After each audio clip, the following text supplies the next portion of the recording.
नमस्कार विद्यार्थी मित्रांनो, स्वागत आहे तुमचं फिजिक्स सिम्प्लिफाईड मराठी या नवीन यूट्यूब चॅनलमध्ये. मी प्रिया तुमचं स्वागत करते. आणि आपण फिजिक्स म्हणजे काय, ते का शिकायचं, तो फोरेन सब्जेक्ट का आहे, कोणतंही बोर्ड घेतलं, HSC घ्या, तुमचं CBSE घ्या, त्यामध्ये फिजिक्स तर आहे. मग फिजिक्स काही विद्यार्थ्यांना अवघड जातं. त्यांचे न्यूमरिकल सोडवताना प्रॉब्लेम येतात, फॉर्म्युला लक्षात राहत नाही.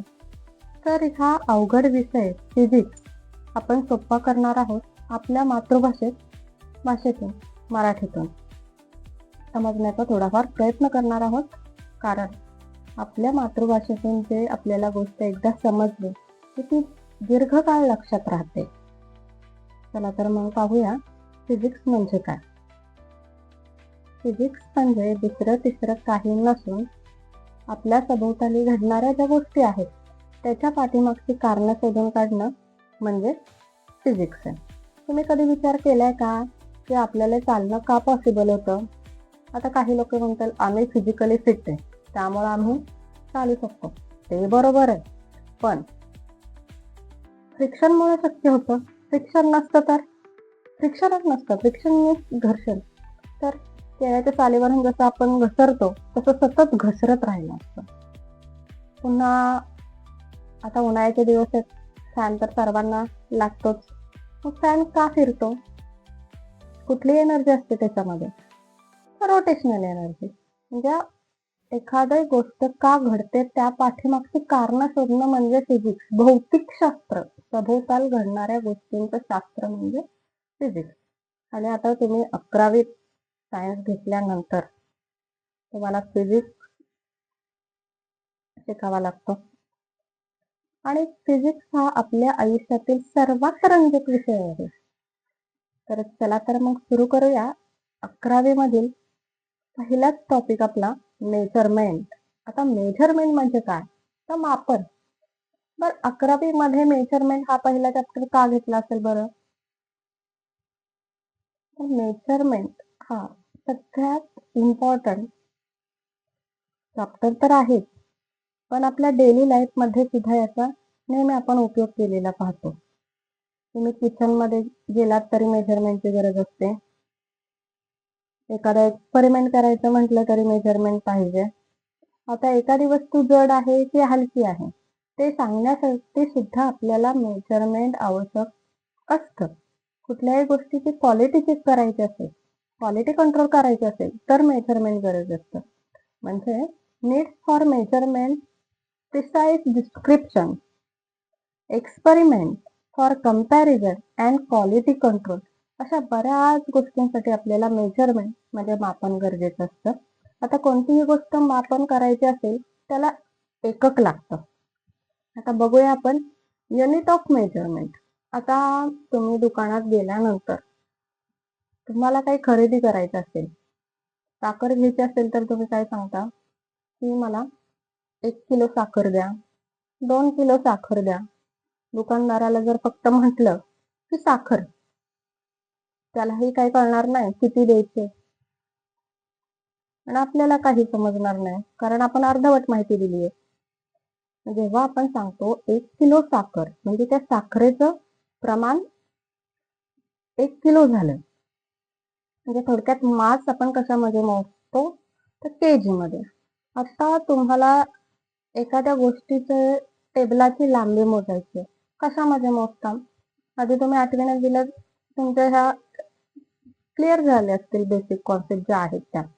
तर लेंथ तुम्ही मीटर मध्ये मोजता. तर युनिट ऑफ मेजरमेंट एककाचे डेफिनेशन सांगायचे म्हटलं तर काय सांगाल? The reference standard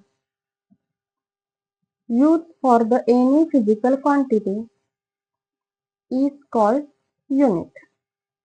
The reference standard used for any physical quantity is known as unit. For example, length of rod 5 meter. मास कशामध्ये? आता शुगर फॉर एक्झाम्पल सांगितलं, शुगर केजी मध्ये. एखादा आपण स्टँडर्ड रेफरन्स ठरवलेला असतो. आता हेच म्हणजे काय, लेंथ ऑफ रॉड आपण 5 मीटर सांगितलं. म्हणजे काय, तर ही जी लेंथ आहे ती, हे स्टँडर्ड युनिट झालं आपलं मीटर. किती टाइम्स ग्रेटर आहे, 5 टाइम्स ग्रेटर आहे, असं आपण समजू शकतो.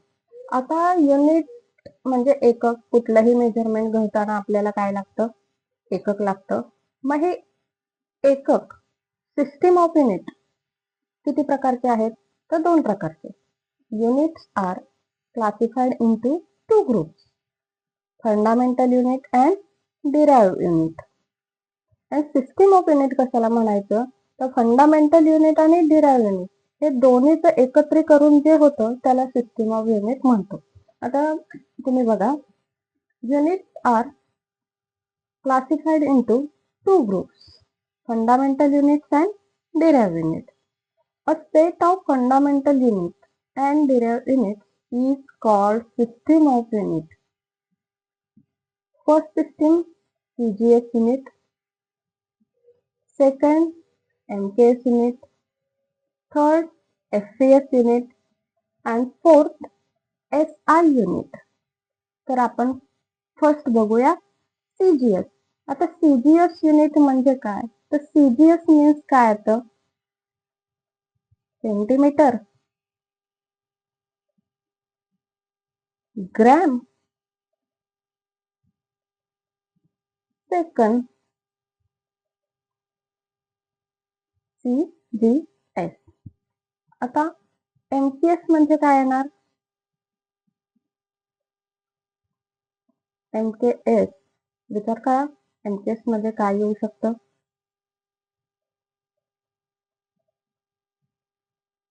Metre. Metre, kilogram, S for second. आता FPS म्हणजे काय येणार, foot, pound. and S for second, F for foot, P for pounds and S for a second. आणि आपलं जे SI युनिट आहे, सिस्टीम इंटरनॅशनल, हे जगाने मान्य केलेलं युनिट आहे. FPS युनिट कशासाठी वापरतात, तर FPS हे ब्रिटिश युनिट झालं. ब्रिटिश कंट्रीमध्ये किंवा इंग्लिश स्पीकिंग कंट्रीमध्ये FPS हे वापरलं जात होतं. पण आता सगळ्यात कन्व्हिनियंट कुठलं जर असेल तर सर्व जगाने मान्य केलेलं ते म्हणजे आहे SI युनिट. तर हे दोन्ही जे आहेत, CGS and MKS, समजलं.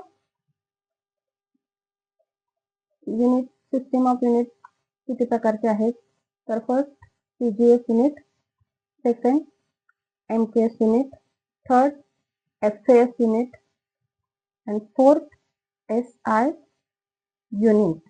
आता हे झालं आपलं सिस्टीम ऑफ युनिट. पण आपण युनिटची डेफिनेशन काय केली आहे, सिस्टीम ऑफ युनिट म्हणजे काय, set of fundamental units and derive unit. तर पहिलं आपल्याला फंडामेंटल युनिट काय ते जाणून घ्यायला पाहिजे, येते लक्षात. आता फंडामेंटल युनिट जाणून घ्यायचं म्हटलं तर पुन्हा येतं आपल्याला ते कोणकोणते युनिट्स आहेत, फंडामेंटल युनिट्स कशाला म्हणायचं. तर चला आपण बघूया फंडामेंटल युनिट.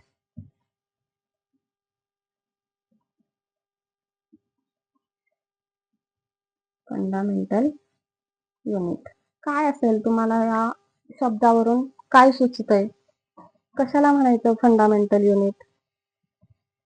मला कोण कमेंट बॉक्स मध्ये सांगू शकेल की फंडामेंटल युनिट काय आहे ते, किंवा